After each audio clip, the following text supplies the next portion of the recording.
ఇప్పుడేంటి సుబ్బారెడ్డి గారు వేదన ఏంటి?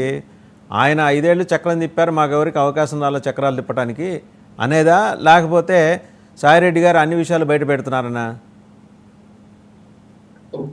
వాసుదేవన్ గారు, నేను పార్టీలో 27 సంవత్సరాలు ఏదైతే ఆ ఫ్యామిలీతో కానీ పార్టీతో కానీ వాళ్ళతో కానీ సత్సంబంధాలు ఉన్నాయి, కానీ అంతో ఇంతో ఎత్తించుకునేది విజయసాయిరెడ్డి గారికి. మిగతా వాళ్ళంతా ఫుల్ కరప్టెడ్. కనీసం కార్యకర్తలన్నా కూర్చోమని చెప్తారు విజయసాయిరెడ్డి గారు.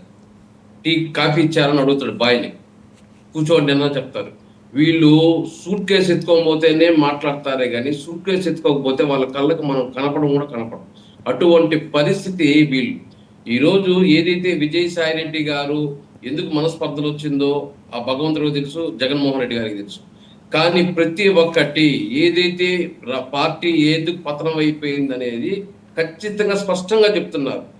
ఏదైతే 1000 కోట్లు, దాదాపు ప్రతి నెల 1000 కోట్ల దాకా ఈ లిక్కర్ స్కామ్ లో ఒక్కొక్క వ్యక్తి సంపాదించినట్టుగా విజయసాయిరెడ్డి గారు ఇండైరెక్ట్ కూడా చెప్పడం జరిగింది. ఎంతమంది ఉంటారండి అలాంటి వ్యక్తులు? ఎంతమంది ఉంటారు వైఎస్ఆర్సీపీలో మీ నోటీస్లో ఉండి?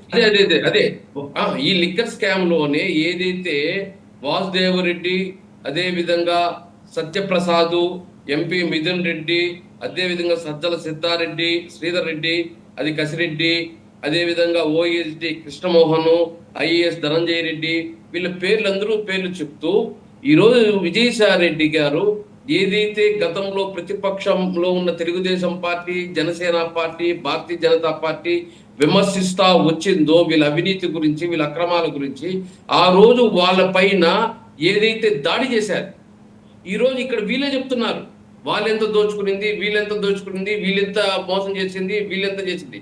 మొత్తం 175 నియోజకవర్గాలు ప్రతి ఎమ్మెల్యే, ప్రతి ఇన్ఛార్జి వేల కోట్లు దోచుకున్న జగన్మోహన్ రెడ్డి గారు కళ్ళకు ఏదో గంతలు కట్టుకున్నట్టు చూస్తా ఊరుకున్నపోయినారే కానీ ఎక్కడా కానీ కట్టడి చేసే పరిస్థితి చేయలేకపోయాడు. అదేవిధంగా విజయసాయిరెడ్డి కూడా ఒక కోటరీ చెప్పాడు.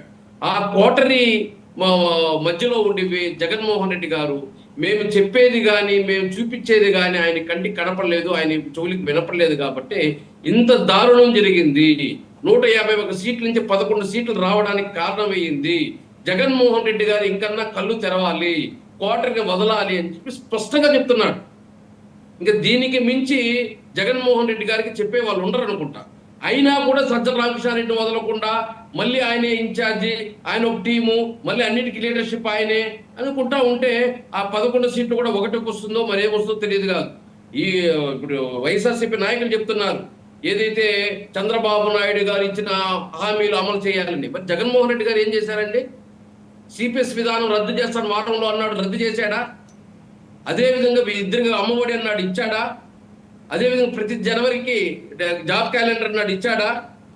అదేవిధంగా జలయజ్ఞంలో 5 సంవత్సరాలు ఒక ప్రాజెక్ట్ అన్న ఓపెన్ చేశాడా? కేంద్రం ఇచ్చిన 8,000 కోట్లకు ఆ ప్రాజెక్ట్ ఒక్కదానికైనా గ్రీజు పట్టాడా? ఇలా చెప్పుకుంటూ పోతే ఎన్నో ఉన్నాయి. కానీ వీళ్ళు ఏమిరా అంటే రాజకీయంగా బర్త్డే విషయం చెప్పండి అంటే ఈయన ఏదో ఆయన ఇచ్చిన హామీని అమలు చేయాలంట. మరి మీరేం చేశారు? మీరు అమలు చేస్తుంటే ఎందుకు మరి 11 సీట్లు వచ్చాయి? మీరు నీతి నిజాయితీతో అభివృద్ధి చేస్తుంటే ఎందుకు 11 సీట్లు వస్తాయి? అధికారంలో ఉండేటప్పుడేమో అవినీతి, ప్రతిపక్షంలో వచ్చేటప్పుడు దెయ్యాలు వేదాలు వల్లించినట్టు వల్లిస్తారు. మేమంత నిజాయితీ పనులు మా ఇంత ఇవి లేదని చెప్పి మాట్లాడతారు. మేము స్పష్టంగా చెప్తున్నాం సార్, విజయసాయిరెడ్డి గారి కన్నా అంతో ఇంతో ఎథిక్స్ ఉన్నాయి. ఏదో 101% 2% మిగతా మీరు చాలా కాంట్రవర్షియల్ స్టేట్మెంట్, అంటే కూటమిలో ఉంటూ కాంట్రవర్షియల్ స్టేట్మెంట్ ఇస్తున్నారు.